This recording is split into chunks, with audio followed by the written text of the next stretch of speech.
அந்த கஸ்டடி மரண விவகாரத்தை பொறுத்தவரையிலும் எல்லா கட்சி தலைவர்களும் போயிட்டு நேரடியா அவங்க வந்து அவங்க ஆறுதலை தெரிவிச்சாங்க.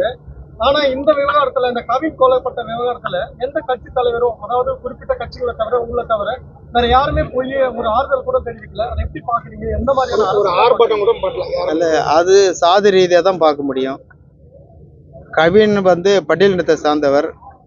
அதனால மற்ற கட்சி தலைவர்களுக்கு தேர்தல் நேரத்தில் வாக்குகள் ஏதாவது பாதிப்பு ஏற்படுமோ அப்படின்னு அப்படி கூட இருக்கலாம். அதனால யாரும் பார்க்கல. எங்களுக்கு அதெல்லாம் பிரச்சனை இல்லை. எதிர்கட்சியா இருக்கிற அதிமுகவும் பண்ணல, பிஜேபியும் பண்ணல. யாரா இருந்தாலும் போய் பார்க்கலன்னா அது அவங்களுடைய தனிப்பட்ட விருப்பம், வெறுப்பு. நாங்கள் பார்த்துருக்குறோம். இது போல ஒவ்வொருத்தரும் பார்த்துருக்கணும். ஆனால் பார்த்தார்தான் பட்டியலின மக்களுடைய ஆதரவும் தேவை இல்லையா? அதனால பார்க்கணும் இல்லையா? பார்க்காதது எங்களுக்கு வருத்தம் தான். ஆனா இப்போ அந்த அஜித் விவகாரத்துல சிபிஐ விசாரணைக்கு உத்தரவிட்ட திமுக அரசு இந்த விவகாரத்துல சிபிசிஐடி விசாரணை செய்யப்படும் சொல்லியிருக்காங்க. அதை எப்படி பாக்குறீங்க?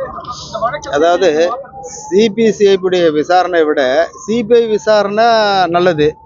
அதனால சிபிஐ விசாரணையும் கொடுத்தா நல்லது. குற்றவாளி யாருன்னு தெரிஞ்சு போச்சு. அதை அந்த குற்றத்தை செய்யணும்னு தூண்டுகோலை இருந்தவங்க யாருன்னு தெரிஞ்சு போச்சு. அதுக்கு பின்னணியில் இருக்கிறவங்க யாருன்னு கண்டுபிடிக்கிறதுக்காக கஷ்டம். அதனால் இது சிபிசிஐடியே போதும். இதுக்கு சிபிஐ தேவையில்லை. ஆனால் இந்த ஆணவ கொலைக்கு உடனடியாக சட்டம் தேவை. அதை தடுக்கின்ற வகையில் உடனடியாக சிறப்பு சட்டம் தேவை. அதுதான் எங்களுடைய கோரிக்கை. அதனால தான் நாங்கள் ஆர்ப்பாட்டம் நடத்துகிறோம். புதுசா கட்சி ஆரம்பிச்சு விஜய் நேரடியா காரணத்தினாலேயே கவின் வீட்டுக்கு போய் ஆறுதல் கூறலான்னு ஒரு குற்றச்சாட்டு இருக்கு. அதை எப்படி பாக்குறீங்க? அதுதான் நான் முதல்ல சொல்லிட்டேனே. அது அவங்களுடைய விருப்பம் முதல்ல சொல்லிட்டேனே.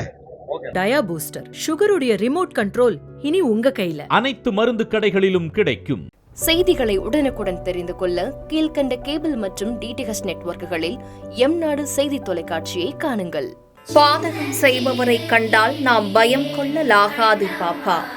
மோதி மிதித்து விடு பாப்பா, அவர் முகத்தில் உமிழ்ந்து விடு பாப்பா. அண்மை செய்திகளை உடனுக்குடன் தெரிந்து கொள்ள இணைந்திருங்கள் எம்நாடு தொலைக்காட்சியுடன்.